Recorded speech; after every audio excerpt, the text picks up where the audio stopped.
Thank you for tuning in to Leadership Level Up. I'm Brian Prairie. And I'm Dr. Jeff Williamson. I am just starting my leadership journey. And I've been guiding leaders for 30 years. Our podcast aims to shine a spotlight on outstanding leaders and provide a platform for them to describe their leadership journey and share the guiding principles that have helped them become great leaders. Today we are joined by Jeff Hammes, President and CEO of People's Bank of Kankakee. Welcome back to the Leadership Level Up podcast. I'm your host, Jeff Williamson, and we're excited today to have a guest with us who is a local by a long shot, definitely. Jeff Hammes is the CEO, President of People's Bank of Kankakee, and your family is embedded in the business history of this community. We were talking before we came on that your grandfather started the bank back many moons ago, and then your father was also a businessman here in the community, had an auto dealership, and there's a lot of cool. We could probably spend the whole time just talking about the auto business side, but we want to talk about you and the bank and some of your experiences there. So thanks for coming on board. It's great to have this conversation. It's great to be here. Yeah, it's great to be here, Jeff. Appreciate it. Yeah. So as we have gotten to know each other over the years and done some work together, those kinds of things, one of the things that I noticed about you is that you're really interested and committed to developing the people in your organization, to helping them grow, helping them get better. Where would you say that started with you, to that approach that, hey, I want to keep everybody in my organization, I want them to be growing and getting better and finding meaning in their work? Was that something that was modeled for you perhaps, or where did that come from? I think it came from just a need to do that. Yeah. You've referenced his family business. Yeah. But my father wasn't a banker. Right. So I had to figure everything out myself. Okay. I really did. Yeah. You didn't work with grandfather when he started the bank. That's exactly. Yeah. He passed away when I was 12. Yeah. So I had to figure a lot of things out myself. I think somewhere along the way, I do value, human capital, and people gave me a lot of bandwidth to operate. My dad, especially. Sure. Go figure this out. Right. But we all grow. We all have to grow. And so putting some sort of thought and process into that, and that's where you've helped us out over the years. We have a few war stories to share over the years. We do. But that's really important. I mean, if we say people are our most important asset, you got to develop those. Let's act those like assets, that, right? Right. Yeah, exactly. Yeah. And you mentioned your father. He served as your board chairman, correct?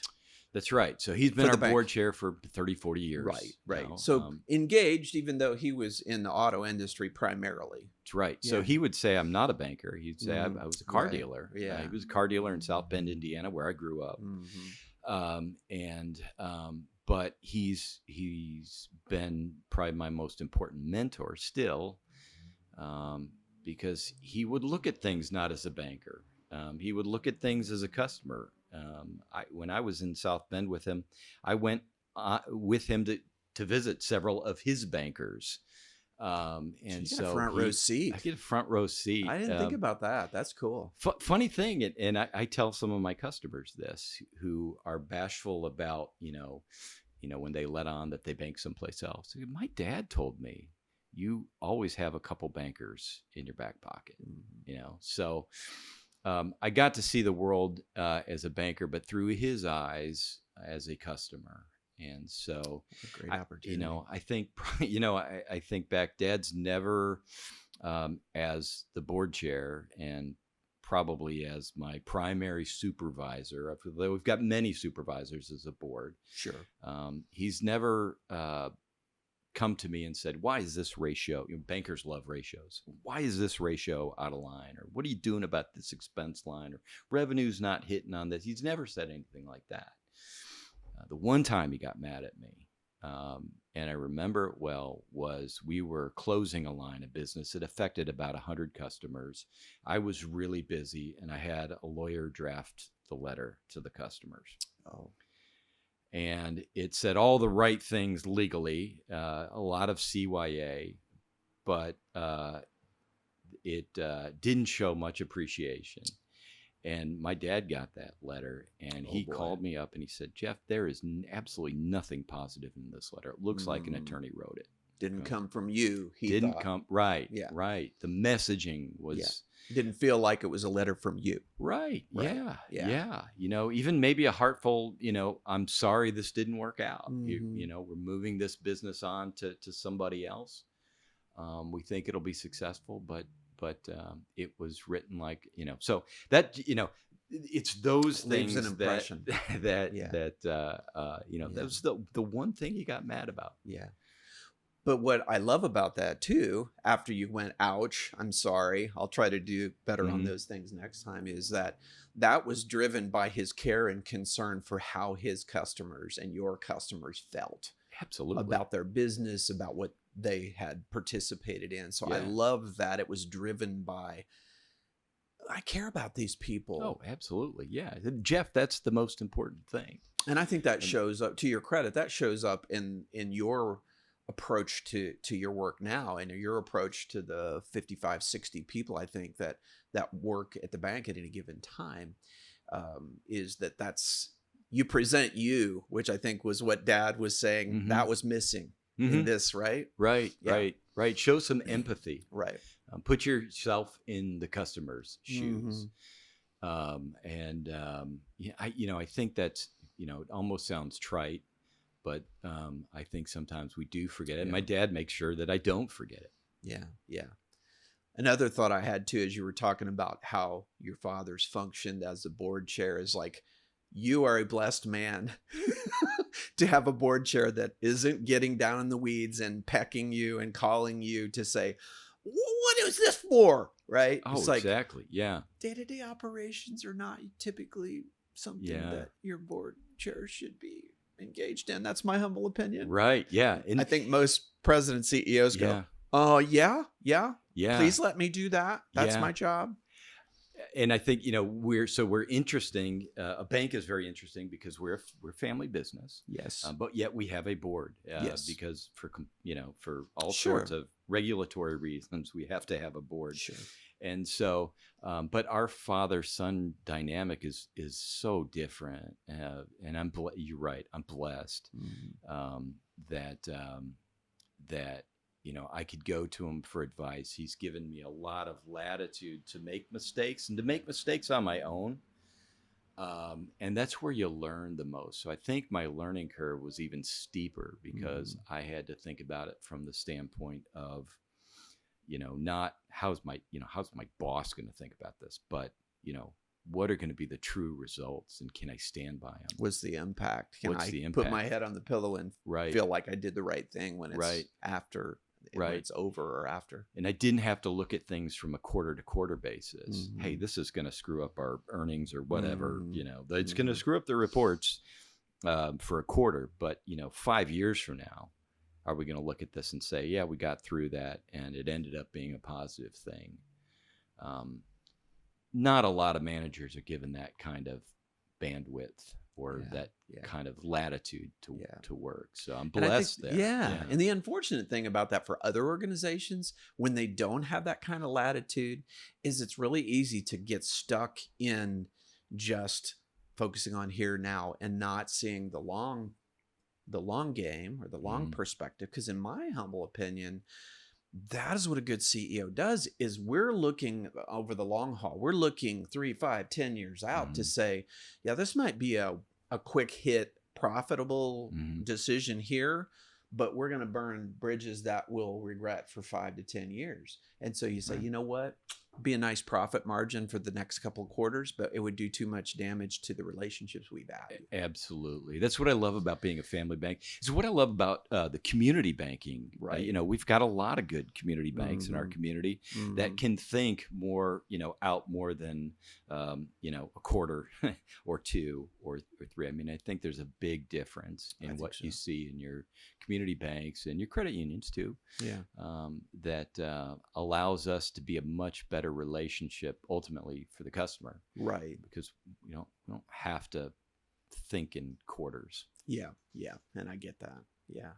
So you've had some, you mentioned you were still a boy when your grandfather passed away, but then your father has been both a board chair, but a mentor, and giving you space to try out some things and learn those things along the way. I think sometimes the biggest lesson we can learn from a mentor or advisor, whatever, is that I can make a mistake and it's not fatal. Mm-hmm. Right? Right. We sometimes think like, this is just going to be the end of the world if this doesn't work out. And in reality, it's like, nobody's hurt.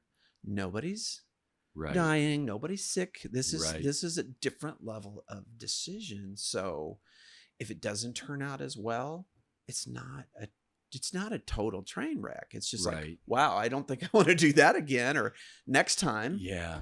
And Jeff, part of being a leader, I think, is making decisions, right? You got to make a lot of decisions.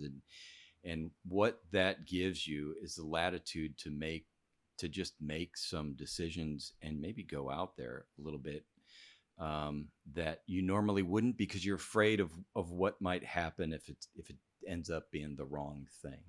Right. It allows you to take maybe some more risks, some more political risks, or some more business risks that if you really believe in it, even against the,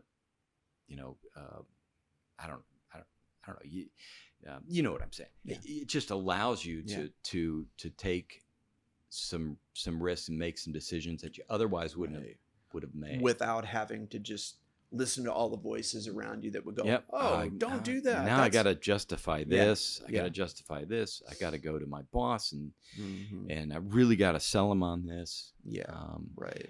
I do have to do all that, but I'm granted more latitude. Yeah.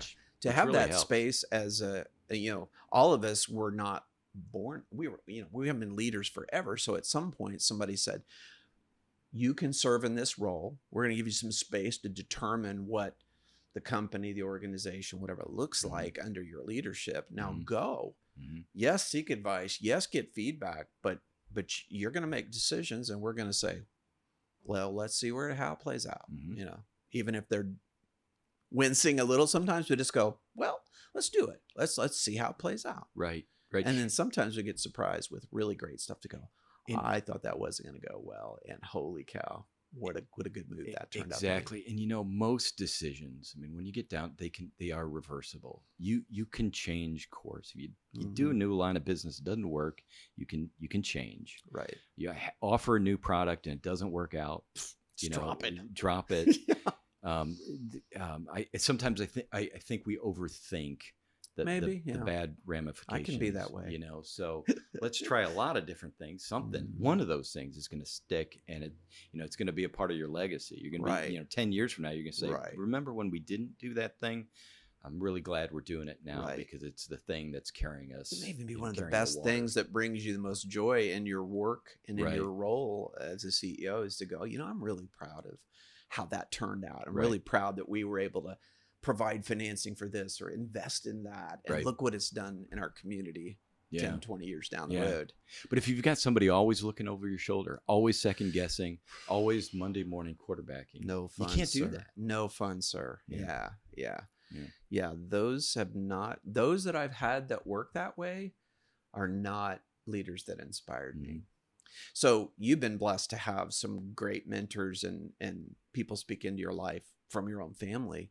I'm guessing there maybe are others where you would look back and say, hey, there was this professor or this first boss or this individual who has really been somebody I look to as a leader to follow or go, I've said before, I want to grow up to be like that, because I see people that they have to be 10, 15 years older than me, because then I can say, when I grow up, I want to be like that. I still say that at my age. Yeah. People come to mind, you kind of go, you know what?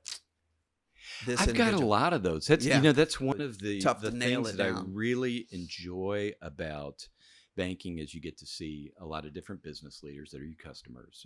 So, we've got, a lot of good relationships where, I get to peer in and kind of get a little bit of a peer into what their leadership roles are. It's also the great thing about volunteering in the community, because you get to be with other leaders. Yes. And that is, so I get to be in a room with, with we've got some great local leaders here in We town. do. I mean, We really our do. hospital executives are Right. First class people. top notch Yep. people. Yep. Our community college leaders, our education leaders. You interviewed Janera Walters. And Yeah. She doesn't know it, but she's a hero of mine. Oh gosh. I mean, she's Yeah. someone that's always thinking entrepreneurially and thinks against the grain, I think. And I just, so there's people like that over at Olivet. There's wonderful leaders there. I've gotten to know John Bowling along the way. And his name would pop up on my list too. Hopefully some of that, rubs off on me. Right. So locally, when you step outside of your organization, you volunteer a little, you get to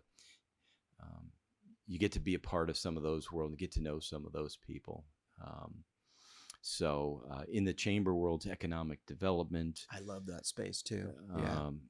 Tim Nugent is, talk about a quiet guy, but thoughtful. He's a politician, but he's not really a politician. I say he's a politician without being a politician. Right. And he leads our economic development team for the county. Yeah. And has to work with so many different constituencies. Indeed. Yeah. I love being a part of it. So hopefully some of that rubs off on me. Right. I think it does. I think so. Those are the people that I think about that inspire me. Yeah. You raise a great point. That's one of the reasons I enjoy being on various community boards. And I know you've done a lot of that with chamber, and probably some I don't even know about because it's been long enough, that multiples, but right. It's like that is such a blessing to me, to be able to be a part of things like a community foundation, like a United Way, like a chamber, to just, contribute however we can, or give insights or support or encouragement to those individuals. And it's like, that's one of the best things about our community. Yeah. You look at some of the really good organizations. For me, it was United Way. 1999, year 2000, 2001 is when I started to volunteer for that organization. And, I got to work with some of the community greats. Right. That still affect me today. I think about how they do things, how they would do things. And, 20 years later, their voices are still ringing in my head. Oh, I like that. Yeah. And it's so helpful to us, as I was a younger emerging leader and not as engaged in some of those things, to see people like that and go, wow, what a opportunity to share our gifts and abilities, but then to be surrounded by these top shelf people who also love our community and want to be a part of making this a better place for everybody. Yes. And it's just an ongoing process that we do that. Yeah. That's become one of my great loves, is to be plugged in the community and to volunteer and to serve in some of these things, because we know on a ground level, they're really on the front of need and community, whatever the community needs are, families, kids, hunger, you name it. We've got people in our community that are fighting the good fight to make those things better. Right. And it's great training ground. So volunteering is great training ground for leadership. Indeed. Because you don't get in trouble from your boss, right? I mean, if you make a mistake, it's from a good place. It's usually fixable. So it's a great place to kind of learn, back to making decisions. Right. Practice making decisions for an organization that's not your employer, it's just such a good it is.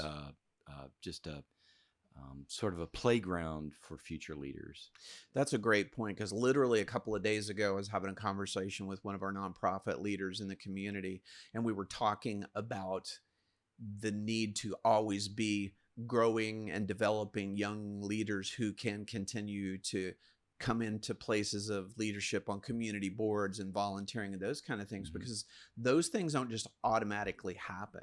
And, I love developing leaders. I love developing leadership skills and helping people to realize that ones that they already have. And then that's a great place to facilitate that, to say, hey, have you ever thought about joining one of the community boards? Because most of our community boards do not have 20 people on a waiting list. They have great people on their boards, but it's often 50, 60 good people serving on 3 or 4 different boards. Yeah. And it's like, wow, I'm always thinking about who are some earlier career professionals that would really bring a lot to this. And so there's that interest on my part and others to kind of develop this pipeline, if you will, or boot camp for future board members to say, hey, this is what it's like to serve on a chamber board or United Way or whatever. Right. Yeah. And so, and the thing is, it isn't just the benefit for the organization. As you've said, it's like, there's a lot of joy if we land in the right place with the right board and our mission aligns with them. There's so much joy in seeing. I love, like, Community Foundation. I'm on that board. I love giving away money. And you do it in a different way at the bank. I understand, but the annual lunch when we are handing checks out to these wonderful nonprofits that may have 1, 2, 3 people pulling off their mission and executing what they do that make this a better place to live and helping kids and families. I just get fired up, So I just say, I love giving away money. Yeah. And developing lifelong relationships. Yes. I mean, I still have great relationships from my United Way days, right? My early chamber days, being a chamber ambassador, being the grunt. Absolutely. But setting up tables and handing out brochures or whatever it is. Asking people for memberships and stuff. Still today, I mean, they're some of my favorite relationships. Yeah. And I've said for years, relationships are everything. When you think about our work, our family, our friendships, our community, it's like relationships get things done. Yeah. It takes people with good intentions and working together to get things done. Yeah. And there's so many things we can't do as individuals, but man, when 40 or 50 of us get our shoulder to the wheel and are all pushing in the same direction for a good cause, it's like, guess what? Things start moving. Mm-hmm. And that excites me. Yeah. That excites me for sure. Yeah. So one of the things that I love to hear also is as a leader, what are some things that you do to continue growing as a leader? I know we've read through some books together and done some things like that. So I know reading's a part of the mix, but what are some ways along with that you seek to grow as a leader, just seek to grow as an individual? Yeah, like you said, books are, books are often the same message, the same content repackaged, just a different way. Right. But they sometimes frame things in ways that you need or that are current. So a couple, I'd say each year I at least read one book that would try to inspire me to get back on task. I think you're underselling yourself. We've gone through 2 books this year. Well, so give yourself a little credit. It's probably more than 2, and right. Absolutely. One besides the book series that we did. Yeah. Yes. Yeah. Yeah. So I think that's really helpful. My trade industry, we have peer groups that helps with some of the tactical things. Yeah. And so that's good. A lot of any kind of self-reflection helps. Sure. We just finished an employee satisfaction survey. Right. That's going to be very informative to some of so. my thoughts in the future. Mm-hmm. So yeah, I think taking a step, directions, if you will. Yeah, just checking in. And so a book here and there helps you do that. Yeah, helps you do that.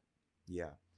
Obviously, we're on a podcasts. I like to listen to podcasts And too. podcasts, You know, yes. this one yeah. will be a must-have, I'm sure, for the Hammonds family at least. But yeah, when I'm on a treadmill or I'm on a bicycle, you know, getting in a workout, I try to put on the headset and tune in things that contribute to my growth, not just, you know, yeah. useless For information. me, it's a long run. So I like to is. run, and I'm just amazed at the thoughts that come through my head when I'm out there pounding the pavement on the road. Yeah. A lot of my best thoughts, some of my worst thoughts, but some you know, I attribute I can think of specific initiatives or things that we've done, and I can contribute. I can remember where I was on the path at the state park where I came up with that idea. Right. I've got so many of those. Yeah. And that, you know, I think that can happen for people in meditation or in prayer or on a windshield driving time. Just having some quiet. For me, those moments happen on a long run. Yeah. Long runs I don't do. Shorter runs sometimes. Well, yeah, it's all But seriously though, on a walk or a run, yeah. I used to like put the earbuds in and be blasting music to fire me up and push me down the road. And the last few years, I've stopped doing that. Mm-hmm. I just go out with no noise in my head, or at least no external noise in my head. Sometimes I have noise in my head, and that's where you can help kind of hammer it out, if you will, to get out and just breathe and get some dopamine going, you know, on a run, Somehow exercise. It helps, yeah, man. it clears out And the head. I think that's one of the things even I've kind of brought as a takeaway from the COVID adventure that we've all lived through the last couple of years, is that when we were mostly working by Zoom or on our computers on the back patio, I started stopping mid-morning and just going for a few blocks to walk around and get some fresh air. And that's become more of a habit. Even. Yes. Yeah. So I'll go an hour and a half or two and I'm thinking, I'm just dead in my head. I got to stop here and go get some oxygen and walk. And a change of scenery. It does. Yeah. Let's go walk. There's a lake not far from our house. So go walk around the lake at this little park. And I feel like I've been on a little mental vacation. So that's good stuff. Yeah. I think there's a lot of things from COVID that will help change things. And I think we always have that possibility, right? So we go through a terrible, tragic time for millions of people. And we recognize that for sure. But having said that, there are good things we've learned and hopefully added in our lives and leave them there. I've heard some people say, oh, I was sleeping more and taking walks and resting more when we were in COVID, and now things are back to normal. I'm not doing those things. And I'm like, then stop. Yeah. How easily we forget. Remember how refreshing it was to take a walk most nights and give yourself a little mental break when you're in the middle of something demanding or stressful. I talk to so many people. I know this is not necessarily business related, but it's life. But it is life related, and I think it is business related. So many people just got back to family, the basics. Just the basics. We ate dinner together. What a concept.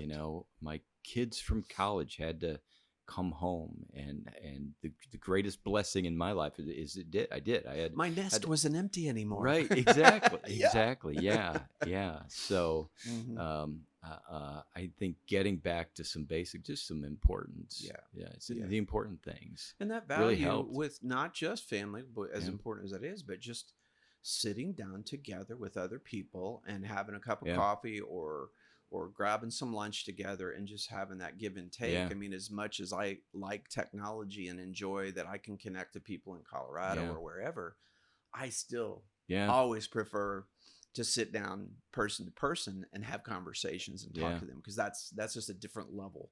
And that's where we build trust, we build relationship, and that's good for the family, and it's good for business too. It is. My wife Lisa has said many times during COVID, thank God for COVID, Thank God for COVID, because we had this moment, we can see the good in those things. My dad, bless his heart, when he was still living, he would say, no matter how bad something is, there's always something good that will come out of it, right? Or something to be thankful for. And so, man, I'm like, thanks for that legacy. That as stinky a situation you might be in, Dad would say, this is hard. Yeah. We don't like this, but it'll get better and something good will come from this. Do you think that was something that your dad said later in life after reflecting? Is that accumulation of wisdom over the years, or do you think he would have said that as a younger man? That's a great question. I was the last of 4, so my other brothers could maybe tell you about the younger years. Dad was 34, I guess, when I was born. 19 when my first brother was born. My guess, educated guess, is probably those were some lessons learned along the way. You know, we kind of watch the ups and downs of life and see that we survive most of them and we get on the other side of them. But then do we choose to look at it and say, that was hard. I hated that when we were going through that. But look at this now. We reconnected with each other. We had more meals together. We talked to each other more and put our phones down. I could do a whole series on that one. Yes. And I think it was probably a lesson learned along the way from 19-year-old dad to 30-something and then 40-something dad, because that was where he was when I was around. So my guess is he figured some things out he didn't get when he was younger, just like me. When I was a new dad, thought I was doing okay. And then you look back 10 years later and go, I hope the kids forgive me for that. I got a lot of those. I got a lot of those too. Being a parent, at least I learned to say I'm sorry. Because I have plenty of opportunities to do that. So. Well, cool. So let's talk about a couple other things along the way as far as your journey, both as a CEO and a person in business. And this can happen, especially in the early years. We talk about imposter syndrome, to where, to put it in my context, I was in higher ed and I was a professor, and at the time I'm thinking, what I thought a professor was in terms of intellect and cool, I don't think I have that, right? So you're just like, am I just pretending to be a knowledgeable faculty member, or do I actually know what I'm doing here? Is that something that you ever felt like, or you're just like, hey, you know what? I was raised up in family business, so I had the context. I just jumped in and ran with it. Yeah, well, that's a good question. I think for anybody in a family business, you're going to experience some imposter syndrome because you work with people that are not in the family. So, a thing that you have to get over is, I realize I didn't fight, scratch, and claw my way to the top to be a bank president. I was a bank president because my father let me do that. I wanted to do it. I like to think I had the qualifications, but I didn't. I was 30 years old, right? So, you do fight a lot of imposter syndrome because that's, you wonder, I didn't get here because, the way a lot of CEOs got there. So of course I feel that all the time. I think I get over that by just showing up every day and doing my best. It's the same thing I tell my kids: just do your best.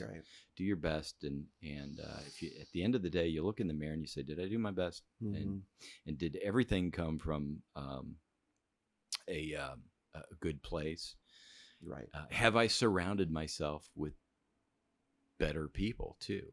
That challenge me and hold me accountable, even as a leader. Exactly. That's what sometimes I think folks don't think about, what it's like being in leadership, and they think, oh, it'll be great because I'll just be in charge and tell everybody what to do. And it's like, oh no, that's a crash and burn theory. I think for leaders, it's like, oh, I'm the big cheese and I just tell people what to do. I'm like, you are not going to like being in charge then.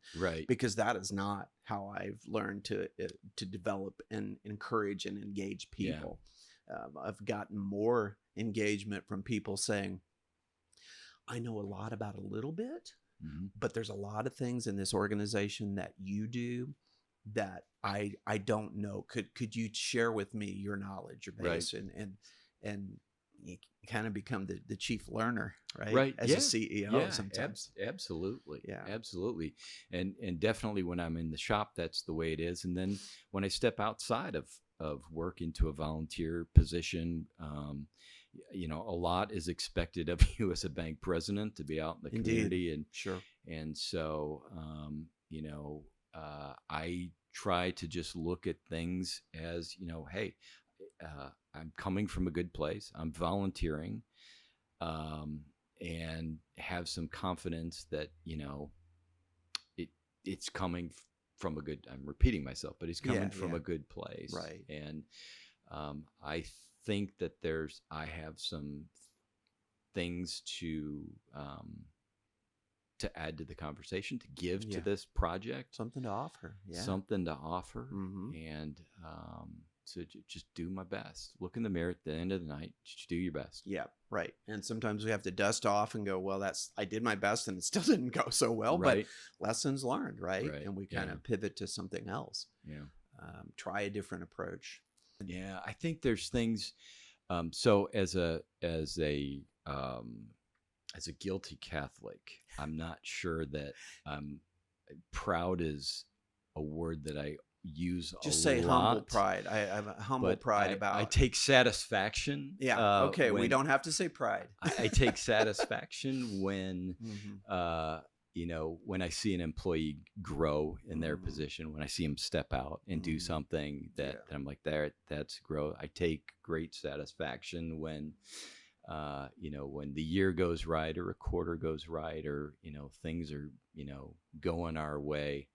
But I think as a business sort of owner, I would say take pride in, or I'm Sure. proud, Yeah. is when we've got enough bounty, enough success that we can give back. Yeah. And so I think when I think of being proud, I think, man, I'm proud when we can increase our giving in this area. Mm-hmm. We can start a new program. We can be a part of this capital campaign.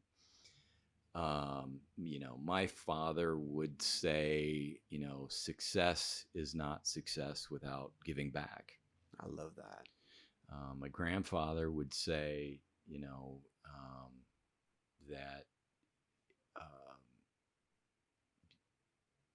that, that's definition of success.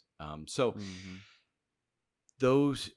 that's when I'm proud, when we've done enough, where we've got enough to cover ourselves and then give Take care back. of your team and your people.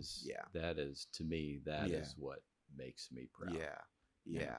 That's Yeah. fantastic. Yeah. So again, that goes back generations to the heart of gratitude, Right. the heart of giving Right. that has clearly been instilled in you. Yeah. So yeah. I love that. Yeah. I My love grandfather said, it's no fun he'd say it this way: it's no fun owning a business if you can't give, share if you the can't, success can't give with it. back. Yeah. Because Yeah. if we do believe it, relationships are everything, then probably one of his greatest joys was to see, like, hey, we've been profitable enough that I can help build that school, or I can help fund that scholarship, and we'd love to help, promote young people and Right. their development. Yeah. And All of that's those things. joy. Yeah. Yeah. If you just own a business and you're, just, it's a grind, and Mhm. and you get to keep the profits. Right. Then Then what? That's that doesn't, I think for my Mhm. grandfather, for my father, I think for Mhm. me, that would take a lot of fun out of it. Yeah. Right.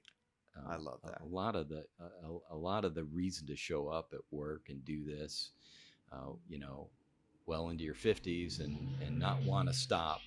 It'd take a lot of fun out of it. Yeah. Well, I think that's a terrific place for us to kind of wrap up, that the joy of giving, the joy of sharing success, and impacting the community for good. I mean, I think that's where it's at for me. Yeah. Is joy. A few years ago, same thing. Opportunities to give to something or to support a student on a mission trip. I just started saying, "Hey, it's all joy, man. Yeah. It's all joy." Yeah. Even to where some of them will say back to me, "It's all joy, right?" I'm like, "Yes, it is." Exactly. And so yeah. you get to Yeah. ride shotgun or be a part of the success of Yeah. other people, and that's Yeah. really what gets me up in the morning. Yeah, me too. Great. Me too. Hey, yeah. thanks for your time, for coming to join us. This has been fun. Yeah, it's a blast for me. Thank you, It always Jeff. goes fast. Yeah, I'm sure I've had a lot of fun working with you in the past. I know we've got some projects here in the future. And, thanks for asking. Yeah, man. This Good was to have fun. you. All right. On our next episode, we'll be joined by Stacy Wilkin, Experience Curator at Experience Edit.